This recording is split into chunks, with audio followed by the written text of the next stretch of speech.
Selamat pagi, kita bersama lagi dalam Hello Malaysia. Dan hari ini satu lagi topik yang menarik telah pun kami sediakan kepada anda yang sedang bersama kami secara live dan eksklusif Hello Malaysia di Bernama TV, Gerbang Berita Anda. Dan topik yang kita pilih hari ini adalah Kabinet untuk Semua. Satu topik yang cukup sesuai dan cukup relevan sebenarnya, kerana itulah sebenarnya yang ditunggu oleh rakyat Malaysia sekarang ini.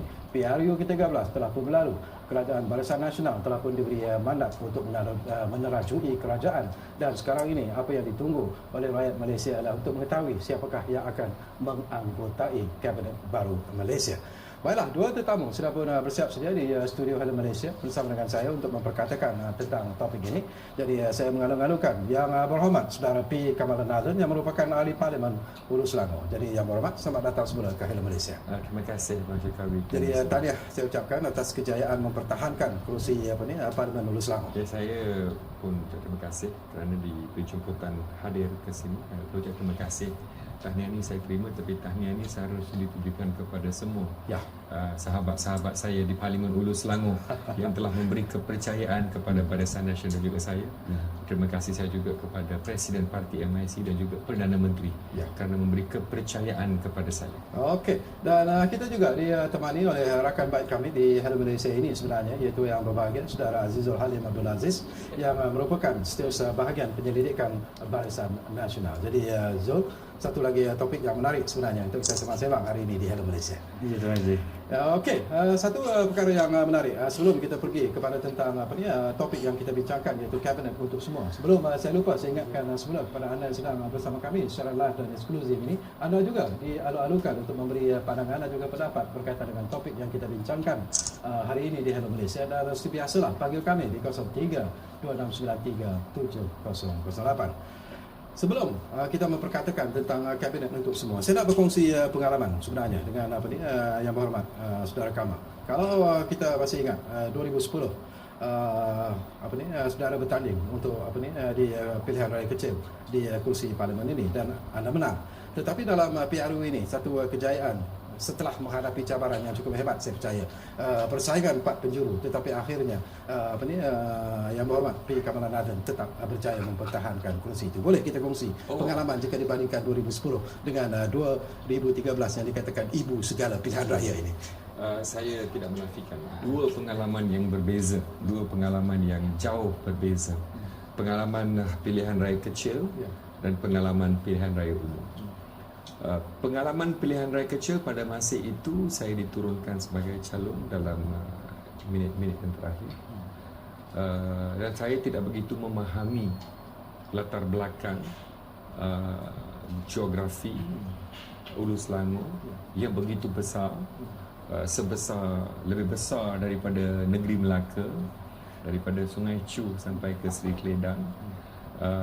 Tetapi masa itu saya tidak begitu mengenal, dan pada masa itu juga saya diletakkan sebagai calon. Ramai sahabat-sahabat saya di Parlimen Hulu Selangor belum dapat mengenali saya secara dekat. Tetapi namun pada masa itu saya diberi kepercayaan oleh pengundi-pengundi Parlimen Hulu Selangor, walaupun tak kenal Kamalan Nazan, tapi mereka lebih kenal Barisan Nasional. Mereka beri kepercayaan kepada Barisan Nasional, maka mereka memenangkan saya dalam pilihan raya kecil dengan lebih kurang undi 1,700. Tapi dalam masa 3 tahun, apabila saya telah mula memperkenalkan diri saya sebagai ahli parlimen dan saya turun padang setiap hari, hanya pada masa-masa parlimen bersidang dan tugasan rasmi, walaupun saya kurang sihat, saya masih ada di kawasan Parlimen Hulu Selangor. Ini telah mendekatkan saya dengan pengundi-pengundi, mereka mengenali saya. So kali ini mereka mempunyai pilihan di antara Kamalan Nazan yang mereka sudah kenal 3 tahun, yang telah membawa banyak pembangunan kepada penduduk-penduduk di Hulu Selangor melalui Kerajaan Barisan Nasional pimpinan Datuk Seri Mahmad Najib, dengan beberapa orang calon yang hanya nampak semasa pilihan raya umum sama ada tak kejayaan atau latar belakang mereka untuk memenuhi keperluan rakyat.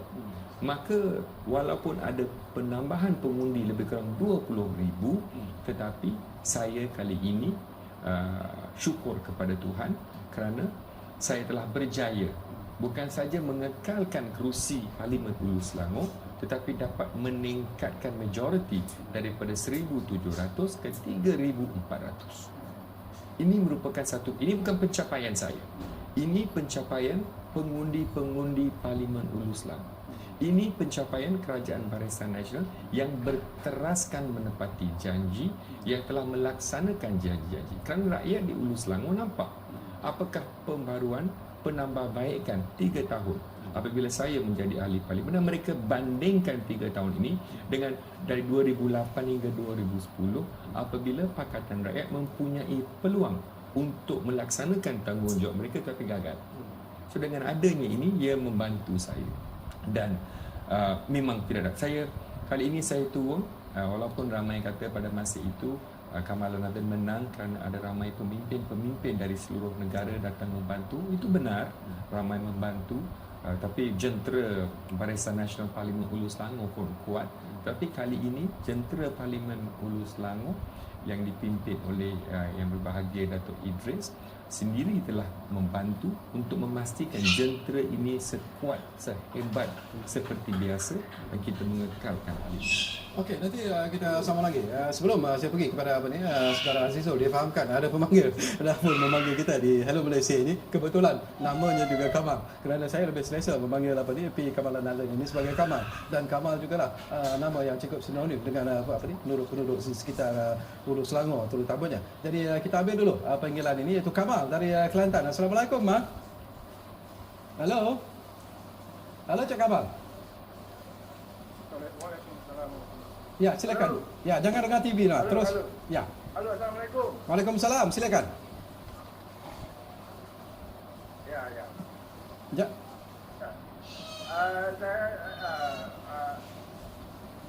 Saya selamat malam kepada Encik Syarkawi. Ya. Saya ada satu soalan untuk yang berhormat Encik Datuk Kamalan London. Okey. Sebelum pilihan raya, Presiden MIC telah menegaskan dengan begitu yakin bahawa orang pengundi-pengundi India sebanyak 85% akan menyokong PN. Okay. Ya, teruskan. Tetapi dalam pilihan raya ternyata dakwaan ini merosot, iaitu hanya sekitar 50% sahaja, 50% ke 60% sahaja. Okey. Jadi inilah yang menyebabkan kedudukan yang getir bagi BN di Perak dan juga di Selangor. Jadi saya nak tanya, mengapa perbezaan terjadi daripada 85% terturun pada 50 hingga 60% sahaja pengundi India. Sekian, terima kasih. Okey, terima kasih banyak-banyak. Walaupun tak ada berkaitan dengan apa yang nak kita bincangkan, tapi tak apalah, kita simpan dulu persoalan yang dibangkitkan oleh pemanggil kita tadi. Saya nak berkongsi juga dengan Zul. Zul, kalau kita lihat selepas PRU yang ke-13 ini, malah sebelum ataupun semasa kempen PRU itu, kita melihat satu senario politik, satu lanskap politik yang mungkin agak mencabar juga sebenarnya kepada semua parti yang bertanding, terutamanya Barisan Nasional sendiri. Dan apakah selepas PRU ke-13 ini barangkali masih lagi ada tekanan-tekanan yang secara langsung ataupun tidak langsung akan dilakukan oleh parti-parti yang tewas terutamanya kepada Barisan Nasional. Apakah ini Azizul lihat akan memberi satu impak ataupun akan memberi kesan juga kepada pembentukan kabinet yang mungkin akan diumumkan oleh Yang Amat Berhormat Perdana Menteri nanti? Ya, pertama sekali Tuan Haji, kita melihat selepas sahaja pengumuman keputusan pada 5 Mei yang lepas, kita melihat bagaimana pembangkang tidak dapat menerima kenyataan akan kekalahan tersebut. Walaupun mereka tidak dapat menerima kekalahan tersebut, tetapi di negeri yang dimenangi oleh mereka seperti Kelantan, Pulau Pinang dan Selangor, mereka mengiktiraf pula keputusan tersebut. Itu yang ironinya. Ya, jadi di situlah kita nampak politicking yang berlaku di dalam Pakatan Rakyat, dan perkara ini saya rasa rakyat sudah mula sedar sedikit demi sedikit. Kemudian Tuan Haji, kalau kita lihat pula gerakan himpunan yang mereka lakukan di Kelana Jaya dan juga di Pulau Pinang, sebenarnya mereka sengaja untuk menimbulkan momentum, malah pada hari ini pun pada 13 Mei yang kita semua tahu iaitu pernah berlaku peristiwa berdarah dan dikabarkan malam ini pun mereka akan melakukan demonstrasi ataupun perarakan. Tetapi kesemua itu kita berharap agar pihak keselamatan dapat mengawal kerana keamanan ataupun kesejahteraan yang negara kita miliki pada hari ini perlu dikekalkan. Cuma Tuan Haji, kita melihat daripada tekanan-tekanan pembangkang ini sebenarnya juga memberi kesan dalam pembentukan kabinet Datuk Seri Najib Tun Razak. Disebabkan itu kita melihat sehingga hari ini belum lagi diumumkan siapakah barisan kabinet tersebut kerana pelbagai piawaian ataupun pelbagai perincian dilakukan untuk memilih pemimpin yang benar-benar cocok memegang jawatan-jawatan tersebut. Tapi bagi Yang Berhormat sendiri, bagaimana Yang Berhormat melihat signifikannya barisan kabinet kali ini? Berbagai program transformasi telah sedang dan akan dilaksanakan oleh Yang Amat Berhormat Perdana Menteri, dan saya percaya bahawa kabinet yang akan dibentuk nanti adalah merupakan satu pasukan yang harus memperjuangkan program-program transformasi yang telah pun akan dan sedang dilaksanakan oleh Yang Amat Berhormat Perdana Menteri. Saya rasa ini merupakan peluang pertama Yang Amat Berhormat Datuk Seri Najib yang akan memperkenalkan satu barisan kabinet beliau sendiri. Kerana sebelum ini pada 2009 apabila beliau mengambil alih pimpinan daripada Yang Amat Berbahagia Tun Abdullah Dahwi, beliau hanya membuat sedikit rombakan kabinet tapi tidak ada satu pasukan beliau sendiri. Kini beliau mempunyai peluang. Nah, peluang ini saya pasti Yang Amat Berhormat Perdana Menteri akan menggunakan secukup-cukupnya untuk memastikan bahawa pasukan transformasi beliau, ini ayat yang digunakan oleh Yang Amat Berhormat Perdana Menteri dalam pelancaran manifesto dan sebagainya, yang mana ini merupakan pasukan transformasi.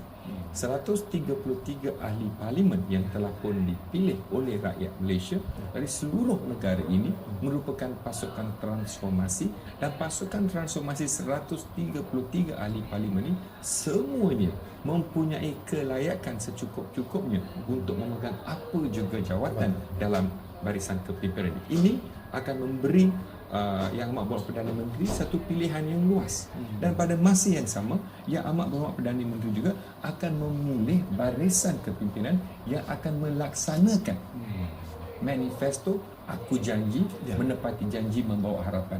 Kita ada 17 bidang yang mana Yang Amat Berhormat Perdana Menteri telah pun laksanakan dalam manifesto ini, dan 17 bidang ini merangkumi pelbagai kementerian, dan saya pasti semua kementerian-kementerian yang akan diwujudkan akan mempunyai KPI masing-masing, iaitu memastikan bahawa 17 bidang janji yang akan ditepati ini dapat dilaksanakan mengikut jangka masa yang ini. Okey Zul, kalau begitulah keadaannya, saya percaya bahawa ialah 133, satu jumlah yang mungkin besar, dan saya percaya bahawa PM juga pening kepala untuk memikirkan siapakah kandidat ataupun mereka yang layak untuk duduk dalam kabinet yang akan datang ini. Tetapi apakah Azizul merasakan bahawa ada visi, ada misi sebenarnya yang ingin dicapai oleh Yang Amat Berhormat Perdana Menteri, dan itulah sebenarnya seperti apa yang dikatakan Yang Berhormat tadi akan menjadi matlamat utama dalam membentuk satu kabinet yang betul-betul berfungsi, satu kabinet yang betul-betul efisien, satu kabinet yang mungkin boleh membawa perubahan yang diharapkan oleh rakyat Malaysia. Ya, visi Yang Amat Berhormat Perdana Menteri semestinya adalah untuk mewujudkan satu rangkaian pasukan transformasinya. Tetapi kabinet yang dirangka ini mestilah untuk semua, itu pastinya. Tetapi cabaran yang didepani oleh Barisan Nasional pada hari ini ialah apabila berlakunya kemerosotan daripada jumlah kemenangan daripada tahun 2008, iaitu seramai 140 orang ahli parlimen dan telah pun menurun kepada 133. Kemudian jumlah merosot ini menyebabkan jangkaan kita bahawa saiz parlimen itu akan menjadi lebih kecil. Itu perkara pertama. Perkara kedua, Barisan Nasional juga berdepan bagaimana pendirian daripada Presiden MCA dalam mesyuarat agung luar biasa. Mereka telah pun membuat satu kenyataan bahawa sekiranya dalam PRU ke-13 masyarakat Cina tidak memberi sokongan kepada MCA, maka keputusan yang diambil mereka akan menolak dan tidak mahu terlibat dalam kabinet selepas pasca PRU ke-13. Jadi keadaan sebegini merupakan satu cabaran besar bagi Yang Amat Berhormat Perdana Menteri bagaimana untuk menyusun dalam keadaan pemimpin-pemimpin daripada MCA tidak terlibat dalam kabinet tersebut. Namun kita perlu tahu bahawa itu atas dasar kuasa Yang Amat Berhormat Perdana Menteri. Kerana kita tahu Datuk Seri Anwar Ibrahim, Ketua Pembangkang pun berapa kali dah maklum kepada kita bahawa selepas PRU ke-13 sekiranya Pakatan Rakyat tidak memerintah dalam kerajaan persekutuan, beliau akan bersara. Tetapi kenyataan ini sewenang-wenangnya ditarik balik. Jadi disitulah kita boleh belajar sesuatu demi survival politik bahawa untuk membentuk kabinet untuk semua berbagai kaum di Malaysia supaya kabinet kita itu berwarna-warni, Tuan Haji Syarikawi. Okey, kita akan sambung lagi. Semakin menarik sebenarnya perbincangan ini, dan talian terus kami buka kepada anda di 03-293-7008. Bagilah persoalan-persoalan yang berkaitan dengan topik yang kita bincangkan, iaitu kabinet untuk semua di Hello Malaysia. Kita lihat.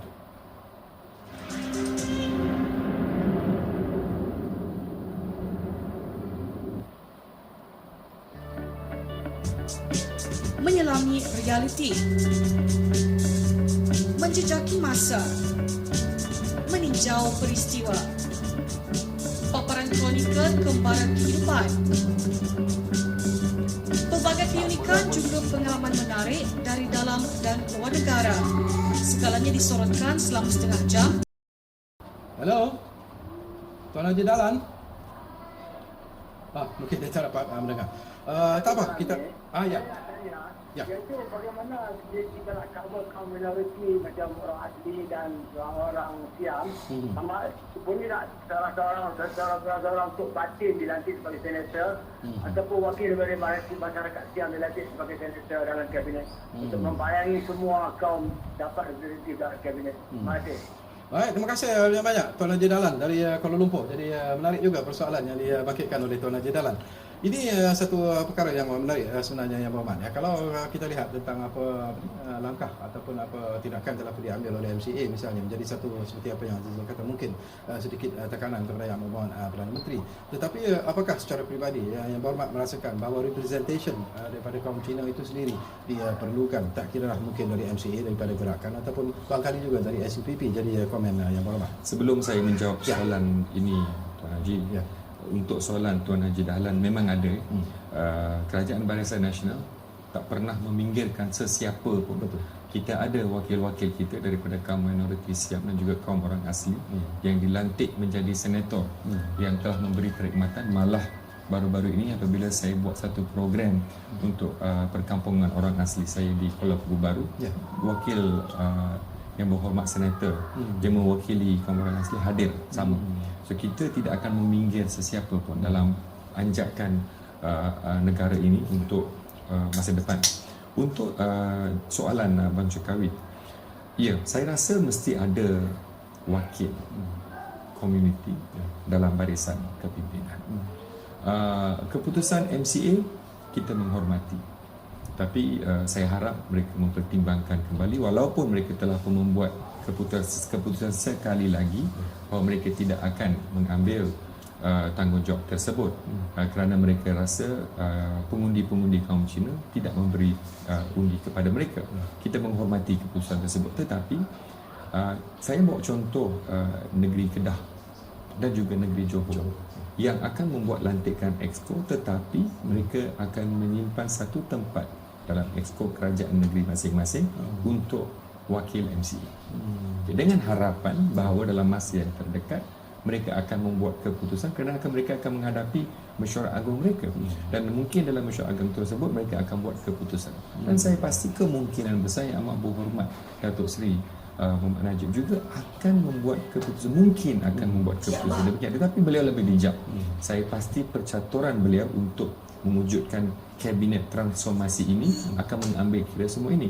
Tetapi kita juga tidak boleh lupa bahawa Yang Amat Berhormat Perdana Menteri boleh melantik individu-individu daripada golongan profesional dan korporat untuk membantu beliau dalam agenda kaum Cina. Contoh, beliau telah melantik Datuk Seri Idris Jallah yang tidak ada parti politik tapi seorang profesional yang telah membantu Barisan Nasional dan Kerajaan Malaysia untuk melonjakkan bidang ekonomi negara, transformasi ETP kita. Ini merupakan pencapaian kita. Mungkin Yang Amat Berhormat Datuk Seri ada cadangan tersebut, tetapi hakikatnya Kerajaan Barisan Nasional tidak akan meninggalkan sesiapa pun dalam pembentukan kerajaan ini. Walaupun pada masa 1969 kita melalui satu saat yang begitu ketat, pada masa itu pun kita ada melantik wakil-wakil daripada MCA kaum Cina mewakili kerajaan ini perjuangan. Ini landasan perjuangan Barisan Nasional. Kita tidak akan, kerana dalam Barisan Nasional ini, dengan izin we sink and swim together. Ini falsafah yang telah kita ambil guna, dan saya pasti pemimpin Barisan Nasional kita akan mengambil kira ini, dan kita ini walau apa juga keadaan yang kita akan lalui, kita teguh bersama untuk memastikan Barisan Nasional mencapai kejayaan. Okey, saya tahu Zul ingin menambah dari apa yang Berhormat sebutkan tadi, tapi sabar sekejap Zul ya. Kita ada satu lagi panggilan di talian sekarang ini, saudara Khairul Azman dari Salwe sudah pun bersiap sedia sekarang ini. Assalamualaikum Khairul. Assalamualaikum warahmatullahi. Ya. Saya ada dua soalan ringkas. Ya, silakan. Yang pertama saya ingin tanya, apakah kemungkinan kriteria kalau kita lihat pimpinan muda dalam Barisan Nasional yang telah memenangi pilihan raya, apakah kemungkinan kriteria yang akan dipilih oleh Amat Berhormat sendiri untuk menjawab jawatan dalam kabinet? Yang keduanya, bagaimana pula dengan MCA yang telah presidennya mengatakan bahawa tidak ada sebarang permohonan yang akan diterima sekiranya ingin dilantik sebagai ahli jamaah menteri. Apa komen daripada Yang Berhormat Kamalan Naden? Okey, terima kasih Khairul dari Sunway. Tadi persoalan kedua itu sebenarnya telah pun dijawab oleh Kamalan Naden, tapi mungkin persoalan yang pertama itu menarik sebenarnya, kriteria yang akan digunakan oleh Amat Berhormat Perdana Menteri nanti. Dan bila kita sebut tentang kriteria ni Zul, ini juga satu aspek yang menarik. Ada pandangan-pandangan yang telah pun disuarakan bahawa pemilihan mereka yang akan menjadi menteri-menteri, timbalan menteri dan sebagainya kali ini, kalau boleh biarlah 100% daripada ahli parlimen yang telah pun berjaya dalam kerusi masing-masing. Apakah itu satu cadangan yang wajar? Kita tidak perlu membawa masuk lagi profesional untuk duduk dalam kabinet Malaysia. Komen anda? Ya Tuan Haji, sebelum saya nak jawab soalan bab senator ni sebenarnya Tuan Haji, izinkan saya untuk respon balas kepada Cik Azman berkaitan dengan pemilihan Presiden MCA iaitu Datuk Seri Chua Soilek yang mengatakan tidak akan menerima sebarang permohonan ataupun tawaran jawatan. Sebenarnya ini adalah merupakan satu politik berani. Bagaimana seorang Presiden MCA telah pun memberikan satu signal kepada masyarakat India yang tidak memberi, kepada masyarakat Cina yang tidak memberi sokongan kepada MCA, dan ini adalah risiko sekiranya mereka terus mengabaikan parti MCA dan akhirnya hilang kekuasaan dalam pemerintahan dan juga pentadbiran. Jadi oleh yang demikian, kita melihat bahawa Presiden MCA di sini bertindak berani, dan ini adalah merupakan satu pengajaran daripada tsunami masyarakat Cina yang beralih arah daripada Barisan Nasional, dan ini merupakan satu perkara yang sebenarnya akan memberi kesan kepada masyarakat Cina. Itu perkara pertama. Perkara kedua Tuan Haji berkaitan dengan kriteria untuk berada dalam kabinet. Saya rasa pada ketika ini mesti sudah ada kabinet bayangan di pemikirannya Amat Berhormat Perdana Menteri. Cumanya kriteria tersebut Tuan Haji, kalau kita ingin lihat dan perhalusi, pertama sekali untuk menjadi pemimpin ini, pertama ia adalah perlu mengikut kepada kehendak rakyat. Maknanya ahli parlimen 133 ini dah lepas, dah dipilih oleh rakyat. 133 semuanya dipilih oleh rakyat. Sekarang ni siapa yang dipilih oleh Yang Amat Berhormat Perdana Menteri untuk menjadi menteri, untuk menjadi timbalan menteri. Jadi di sini ada beberapa kriteria. Pertama, rekod yang bersih. Rekod yang bersih ini sebenarnya rakyat, berdasarkan kajian kita di lapangan, kita melihat bahawa masyarakat bandar dan pinggir bandar mempunyai pola politik yang berbeza. Masyarakat di luar bandar mereka akan lebih menghargai kepada pembangunan ataupun kebajikan yang kita berikan. Tetapi masyarakat urban, masyarakat bandar, mereka lebih kepada percaya dan berkeyakinan kepada persaingan idea ataupun persaingan dasar dan polisi. Jadi di situ kalau kita lihat kriteria-kriteria ini, kita kena tahu bahawa keterbukaan dan isu rasuah, isu integriti ini adalah piawaian pertama untuk melantik seseorang itu berada di dalam kabinet. Kita kena tahu bahawa dari dulu Pakatan Rakyat memang menyerang Barisan Nasional, korup dan sebagainya. Jadi saya rasa kriteria pertama perlulah bersih dan juga integriti. Okey, itu menarik. Tapi saya nak kongsi bersama dengan Yang Berhormat cadangan yang mengatakan ada pro dan kon juga sebenarnya. Kalau boleh mereka ingin melihat bahawa mereka yang menganggotai kabinet itu terdiri daripada ahli-ahli parlimen yang telah pun memenangi kerusi masing-masing. Tetapi apakah anda melihat bahawa profesional daripada korporat itu perlu dibawa masuk juga, dan apakah kebaikan dan keburukannya sebenarnya? Dia ada beberapa pandangan. Ya. Saya pun ditanya soalan ini juga. Bagi saya, kalau kita ada wakil-wakil daripada bidang-bidang korporat dan profesional, ia boleh membantu kerajaan, khasnya Yang Amat Berhormat Perdana Menteri. Tetapi pada masa yang sama, mereka biasanya Yang Amat Berhormat akan melantik beberapa senator yang dapat membantu kerajaan Malaysia untuk memperkasakan, melonjakkan ekonomi paradigma ini, supaya kita dapat performance kita lebih baik. Okay? Ini hak Yang Amat Berhormat Perdana Menteri, dan beliau akan membuat keputusan yang tepat dan bijak berdasarkan kepada keperluan. Itu kita kena harus terima. Dan bagi saya itu perkara yang biasa, bukan satu perkara yang baru yang kita terkejut. Tak harus terkejut, kerana sebelum ini pun kita pernah ada perlantikan daripada senator dan kemudian dilantik sebagai menteri dan timbalan menteri dan sebagainya. Itu bukan satu perkara yang baru, malah telah menjadi satu kebiasaan. Tapi yang paling penting ialah saya rasa kali ini Yang Amat Berhormat Perdana Menteri akan membuat perubahan yang besar. Kerana kita sedia maklum bahawa Kerajaan Barisan Nasional kekuatannya lah di luar bandar. Okey. Saya pasti tiada kerajaan lain di dunia ini sehebat Kerajaan Barisan Nasional dalam pembangunan luar bandar. We are second to none dengan izin. Itu penting, dan saya pasti Yang Amat Berhormat Perdana Menteri akan mengekalkan keperluan dan kepentingan. Tetapi pada masa yang sama, kita juga harus sedar bahawa masyarakat bandar ini juga harus kita beri perhatian. Kerana kita sedar bahawa ramai pengundi-pengundi di bandar kurang yakin dengan pencapaian Barisan Nasional. Ini kerana kita tidak ada connectivity dengan mereka. Contoh, di kampung kita ada pengurusi JKKP, walaupun kampungnya kecil. Tetapi di bandar, kawasan tempat tinggal, apartmen dan sebagainya, apa connectivity kita dengan mereka? Engagement itu kurang. Maka kemungkinan besar Yang Amat Berhormat Perdana Menteri akan membawa kementerian-kementerian baru yang mana dapat memperkasakan, memperhebatkan lagi komitmen Barisan Nasional untuk memberitahu kepada masyarakat bandar, ini dia perancangan Barisan Nasional untuk masyarakat bandar.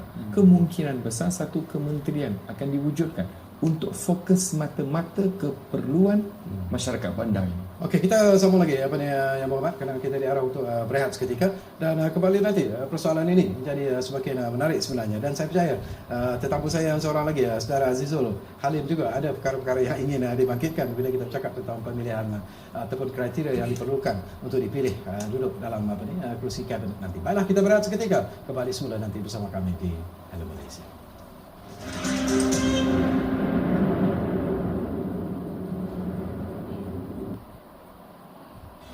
Pusat Transformasi Bandar menyediakan perkhidmatan, kebajikan dan pembangunan masyarakat, pendidikan, latihan dan pekerjaan, pembangunan perniagaan dan keusahawanan, kesihatan, keuangan, perkhidmatan guna sama kerajaan, pertubuhan bukan kerajaan, perkhidmatan utiliti, keselamatan dan pembangunan belia.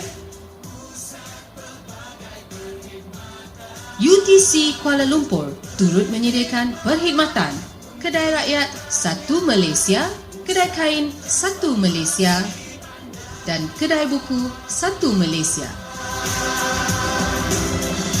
UTC, satu pusat pelbagai perkhidmatan.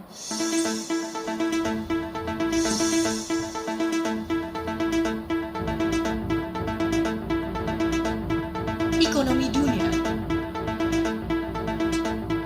berita terkini, isu semasa, segalanya baru dan benar hanya di Berita Dunia.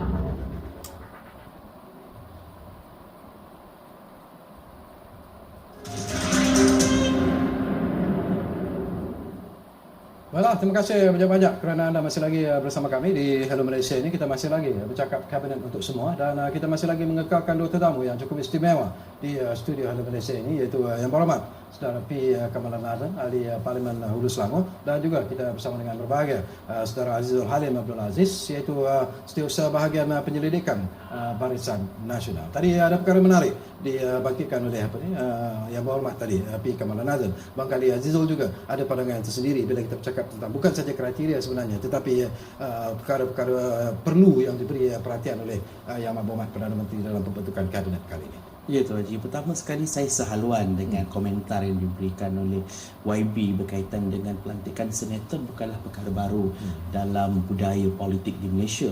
Kerananya kita kena tahu, dalam 133 ahli parlimen yang dipilih oleh rakyat ini, dalam pengalaman yang lepas antara jawatan menteri dan juga timbalan menteri, semua kuantitinya adalah seramai 40 orang.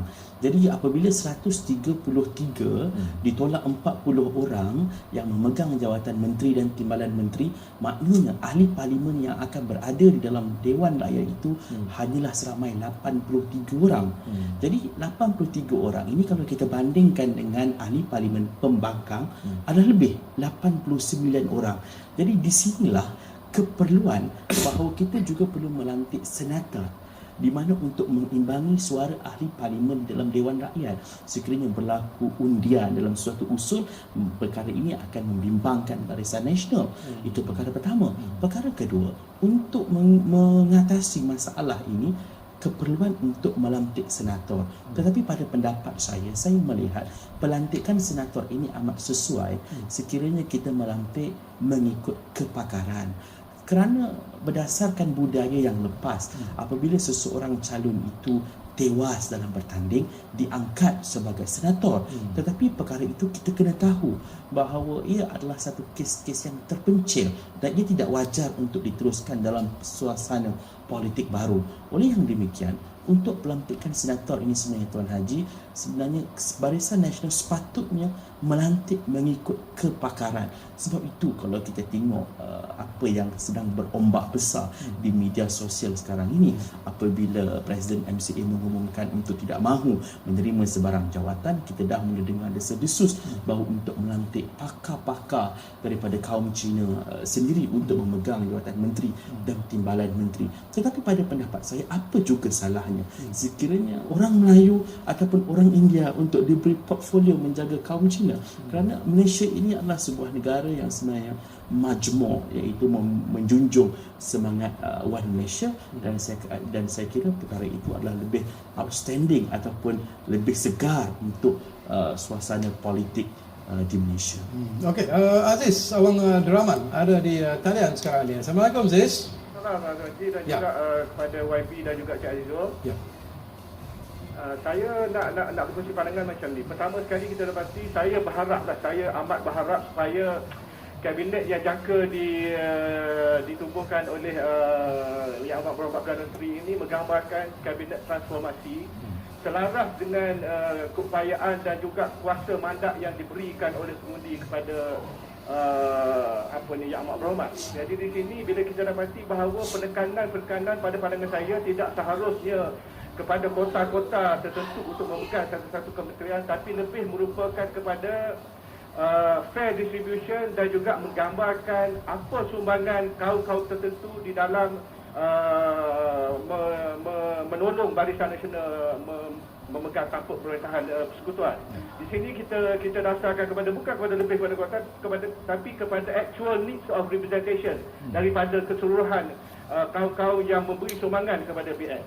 Jadi di sini dan keduanya saya ingin juga berkongsi pandangan di mana ada kementerian, contohnya Kementerian Dalam Negeri yang mana penekanan harus diberi kepada, sekarang ni kita tengok banyak sangat jenayah dan juga keselamatan awam, maknanya penekanan mesti diberi kepada orang yang mahir di dalam mengendalikan keselamatan awan dan juga pencegahan jenayah, di mana kemungkinan di sini satu timbalan menteri daripada profesional pegawai tertinggi PDRN pun boleh dipertimbangkan bagi membantu menteri yang berjawatan politik untuk menjaga portfolio itu. Yang keduanya, kemungkinan juga kementerian pelancongan mungkin digabungkan, sebab biasanya pelancongan kebudayaan dengan warisan ini dia mesti dirangkumkan dengan satu, sebab bila kita sebut pelancongan kebudayaan, maknanya di sini maknanya dia tidak terpisah sebagaimana yang sekarang ini komunikasi dan juga multimedia. Jadi saya rasa penyebaran ataupun distribution jawatan menteri kabinet itu mesti menggambarkan keadaan sedemikian, dan wakil rakyat muda seperti YB Khairi ke mungkin boleh dipertimbangkan untuk jawatan yang lebih penting sikit, sebab beliau petah berbicara dan juga tahu berbahasa Inggeris dengan knowledgeable apa semua, mungkin dipertimbangkan di kementerian yang lebih mencabar. Itu pandangan saya. Terima kasih. Baik, terima kasih banyak-banyak Aziz. Observations yang menarik sebenarnya daripada Aziz Awan Rahman. Sebut tentang kota ini juga menarik Yang Berhormat.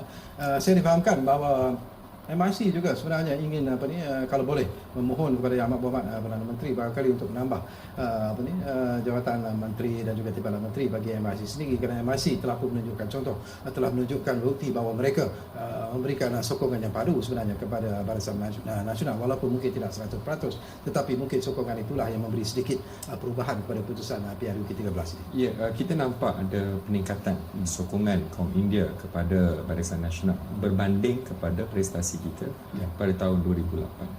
Dan bagi kita, Presiden Parti Yang Berhormat Datuk Seri G. Palanivel apabila mengemukakan cadangan ini, ia hanya berdasarkan untuk membantu kaum India, untuk memperkasakan keperluan kaum India melalui jawatan-jawatan ini, kerana ia akan membantu kaum India secara khususnya. Tetapi pada masa yang sama, apabila jawatan ini diberi kepada wakil-wakil parti MIC, ia bukan bermakna kita hanya akan membantu kaum India. Seperti mana sahabat saya Encik Azizul kata sebenarnya, walau apa pun, siapa pun mewakili jawatan apa pun, beliau harus dinampak sebagai seorang pemimpin yang membantu semua rakyat Malaysia di luar ras. Ini it's across the board, tak kira siapa, kita harus membantu.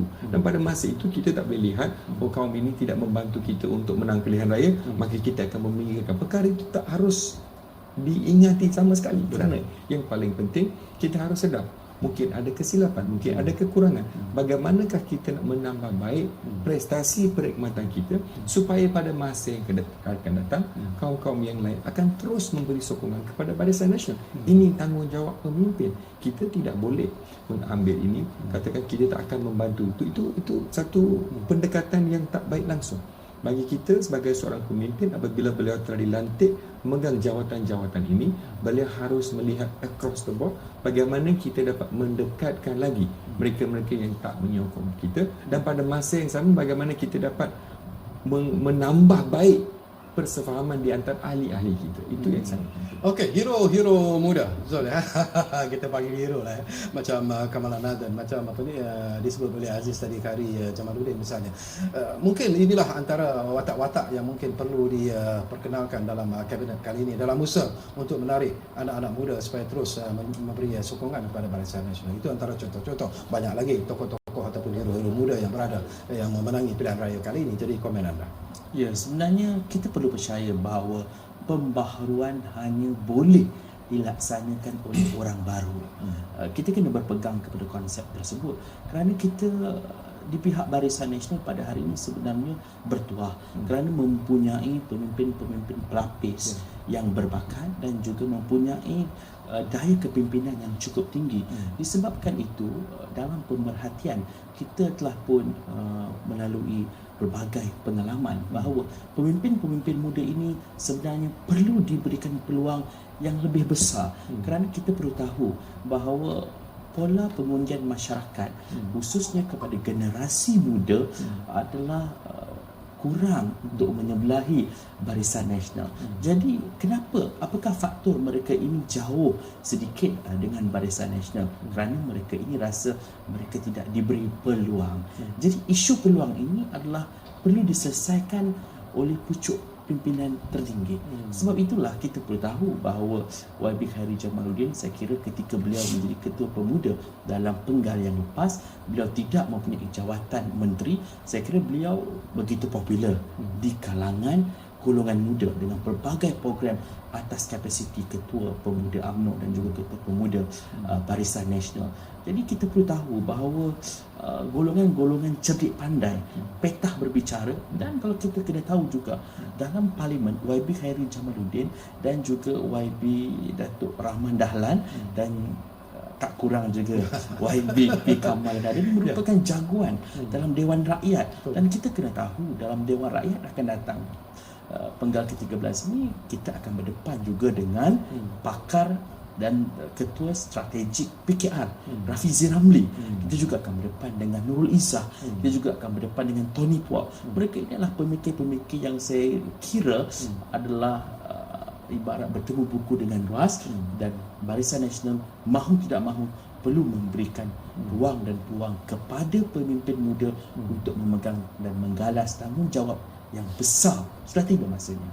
Okey, satu lagi perkara juga Wadi, ya, seperti apa yang disuarakan ataupun dilontarkan oleh pemanggil kita Aziz tadi tentang kementerian yang sedia ada ini. Barangkali juga satu perhatian serius juga harus diberi barangkali untuk menambah atau mentiadakan kementerian-kementerian tertentu yang barangkali untuk melicinkan lagi fungsi kabinet itu sendiri. Jadi komen. Saya setuju dengan pandangan Encik Aziz tadi, bernas.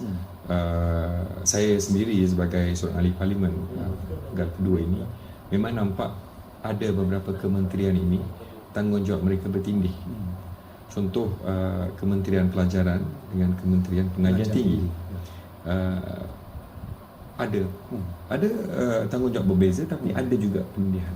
Begitu juga bila kita tengok latihan-latihan, ada Kementerian Sumber Manusia, tapi pada masa yang sama ada juga kementerian-kementerian yang lain memberi kursus-kursus yang mendapat pengiktirafan daripada sumber manusia. Mungkin kita dapat lihat bagaimana kita dapat menggabungkan beberapa kementerian ini supaya lebih produktif. Okey, tak perlu bertindih, tak perlu pergi 3-4 kementerian untuk mendapat satu kelulusan dan sebagainya. Saya pasti apabila kita Yang Amat Berhormat Perdana Menteri membuat merancang semua ini, beliau akan mengambil kira untuk bagaimana beliau sentiasa mengatakan bagaimana kita nak mempermudahkan perjalanan kita untuk mengatasi masalah, membantu rakyat. Kita nak membantu rakyat. So mungkin saya pasti beliau akan melihat semua ini, bagaimana kita dapat memudahkan perjalanan kita supaya cut out the red tape, shortage birokrasi ini kita kurangkan supaya rakyat dapat dibantu dengan segera. Itu hasrat beliau, saya pasti. Dan saya pasti beliau akan mengambil kira semua ini. Okey, Zul, kita tak boleh nafikan hakikat yang berlaku sekarang ini selepas PRU ke-13. Ada berlaku perpecahan kaum daripada PRU yang ke-13. Itu sesuatu yang tak dapat kita elakkan. Apakah Azizul secara peribadi merasakan barangkali dalam usaha untuk reconcile, dalam usaha untuk menyatu padu ataupun mendekatkan semula masyarakat Malaysia ini setelah berlakunya gelombang PRU ke-13 itu, barangkali ada kementerian juga yang harus diwujudkan dalam usaha melihat bahawa visi, untuk melihat vision, bahawa perpaduan itu diberi keutamaan sebenarnya kepada rakyat Malaysia. Saya suka jawab soalan itu, Haji. Cerita dia dari kita kena lihat kepada rantaian, iaitu rantaian di mana bermulanya isu perkauman ini. Apabila pakar melihat ataupun penganalisis mengkaji berdasarkan pula pengujian PRU ke-13, melihat bahawa masyarakat Cina berpaling dan beralih arah daripada Barisan Nasional secara total, secara majoriti dan keseluruhannya. Dan ini dilihat merupakan satu pola yang kurang sihat. Jadi apabila berlaku keadaan sedemikian, maka wujud tindak balas ataupun respon daripada masyarakat majoriti, misalnya daripada kaum Melayu, di mana akhbar utusan juga meletakkan apa lagi Cina mahu. Jadi di situlah adanya cubit-cubit manja daripada orang Melayu kepada bangsa Cina. Jadi di situ, Tuan Haji, apabila berlaku keadaan seperti ini, formula untuk kita menyelesaikan masalah perkauman ini adalah selepas PRU ke-13 kita lupakan politik, kita bersatu kembali untuk membangunkan negara. Itu formula pertamanya. Tetapi Tuan Haji, kita tidak dapat menafikan bahawa setiap kaum dan bangsa itu mempunyai tuntutan tersendiri. Sekarang ini sudah ada desas-desus bahawa memohon agar Yang Amat Berhormat Perdana Menteri mengadakan balik, mewujudkan balik Kementerian Usahawan. Kerana apa? Kerana dalam faktor kemenangan Barisan Nasional ini 89 kerusi adalah daripada UMNO. Semestinya perlu ada satu kementerian khusus untuk membantu orang Melayu. Dan begitu juga apabila kita berdepan dengan kekalahan besar di kawasan bandar, bagaimana Yang Amat Berhormat Perdana Menteri juga dalam manifesto Aku Janji Barisan Nasional bercadang untuk mewujudkan satu lagi kementerian kesejahteraan bandar yang fokus dan khusus tertumpu menjaga kebajikan masyarakat bandar. Jadi persoalannya di sini adalah cabaran bagi Yang Amat Berhormat Perdana Menteri untuk memuaskan hati semua ialah untuk menjaga kawasan-kawasan yang telah pun dimenangi dan untuk menawan hati kawasan bandar yang sudah pun berpaling daripada Barisan Nasional. Okey, kita akan berehat buat seketika dan kembali nanti. Kita hampir-hampir berada di penghujung Hello Malaysia.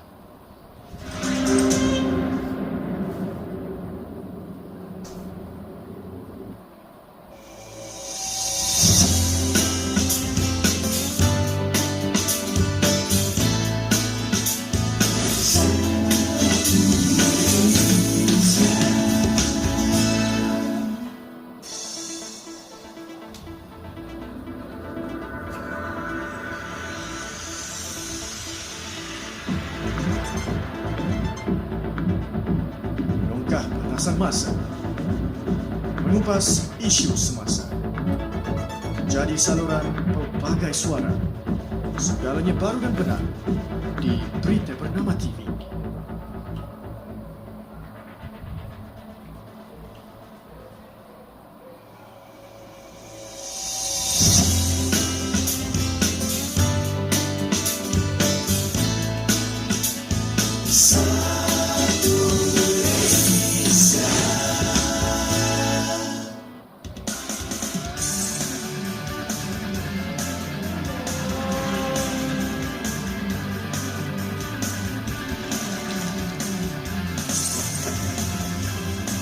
Girang gemilang atau penuh kecundang, paparan kegairahan, laporan sukan tanpa sempadan, wadah bertenaga dan terkini, Sukan @Bernama TV.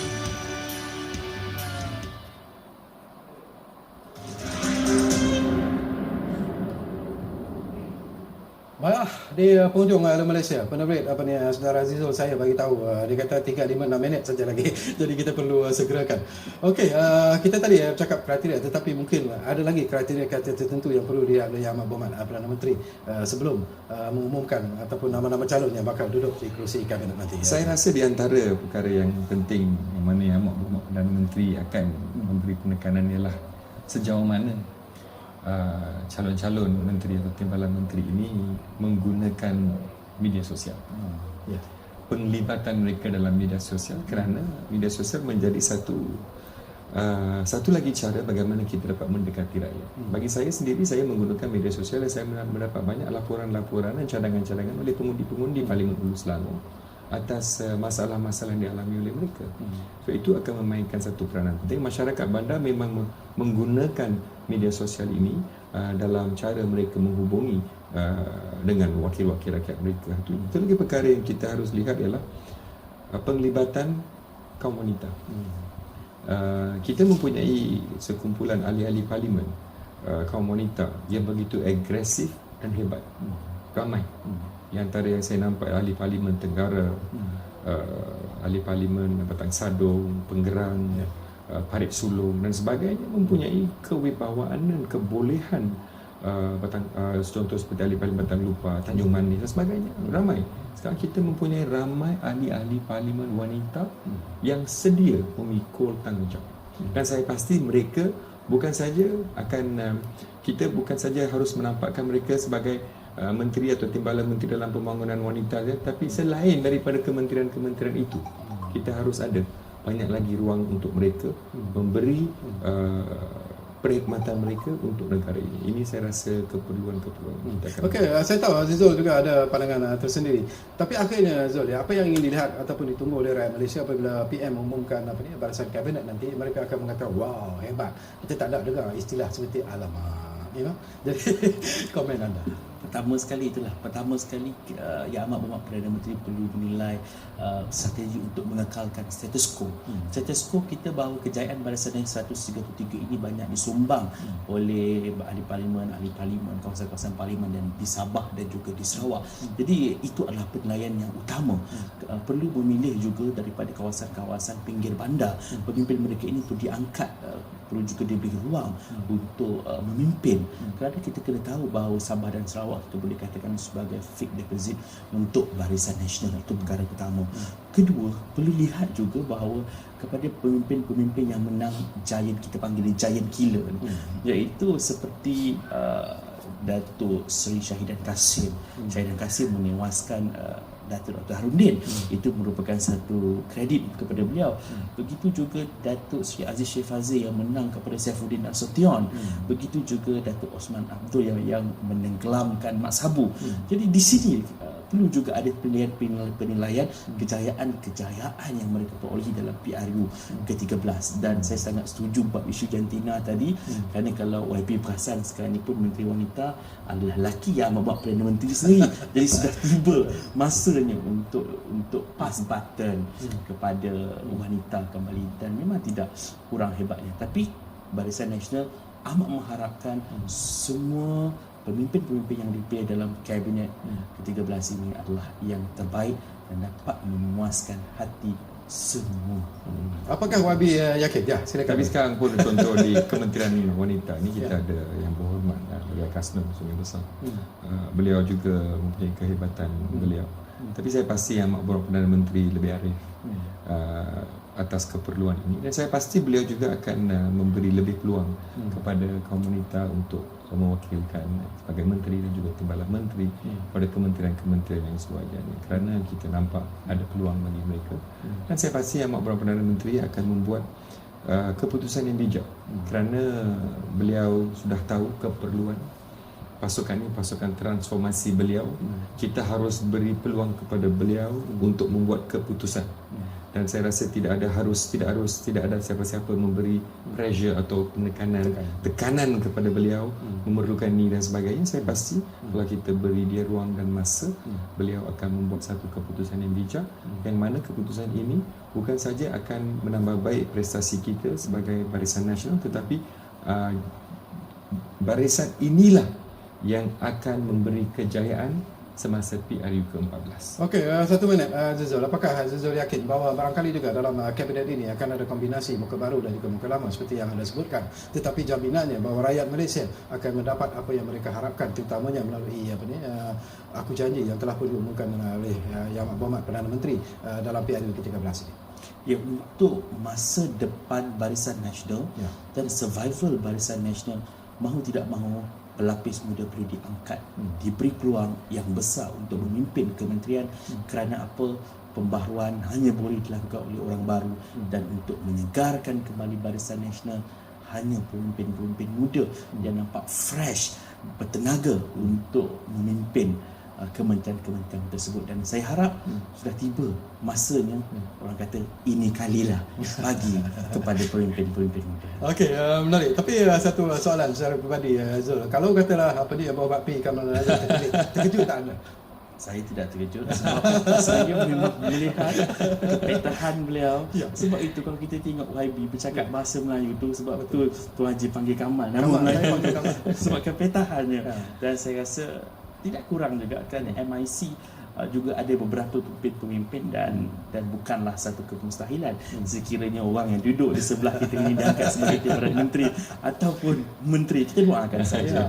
Okey, terima kasih banyak-banyak kepada Yang Berhormat P Kamal Nazar, dan terima kasih kepada yang berbahagia Saudara Azizul Halim kerana sudi bersama kita di Hello Malaysia ini. Dan anda seperti kami juga, rakyat Malaysia yang lain juga menunggu siapakah sebenarnya yang akan menganggotai kabinet Malaysia ataupun kabinet kali ini. Dan itu itulah persoalan yang cukup menarik sebenarnya. Tetapi apapun keputusannya ada pada Yang Amat Berhormat Perdana Menteri, dan keputusan itulah yang kita tunggu-tunggu, yang semua rakyat Malaysia tunggu. Mungkin dalam sehari dua ini kita akan tahulah siapa akan jadi menteri, siapa yang akan diletakkan sebagai timbalan menteri dan sebagainya. Baiklah, terima kasih kepada anda yang memanggil kami, memberi pandangan dan juga pendapat, dan terima kasih kepada anda yang terus menyokong kami di Hello Malaysia. Dan seperti biasa, sebelum kita berpisah dari udara, salam hormat dari kami semua. Ingat Hello Malaysia, ingat kami di Bernama TV, gerbang berita anda. Kita jumpa lagi insyaAllah.